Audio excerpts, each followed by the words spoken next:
बोराला जायचो, चिचाला जायचो, सरपणाला जायचो, धुणं धुवायला जायचो, रानात कामाला जायचो, तरवाट फोडायला.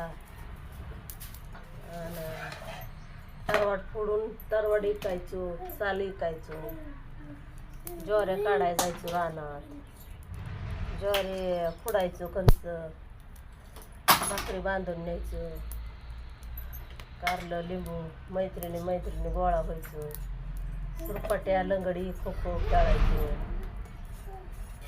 लय जुनं बोर ताट भेटायची, ज्वारीची ताट लय गोड लागायची पहिली.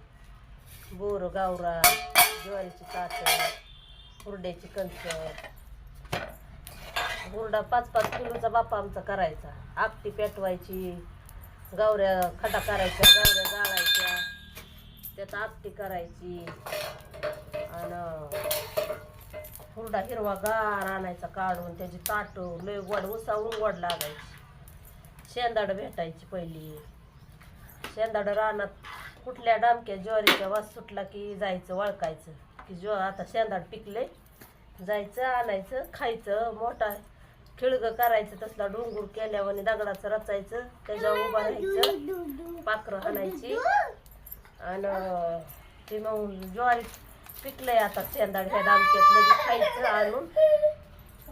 आणि पान लाल जरत शेंदाड पिकलं जरत वास लय भारी यायचा. असलं खाणं होतं पहिलं. गाडग्यात दूध तापवायचं, ताक करायचं, दही करायचं.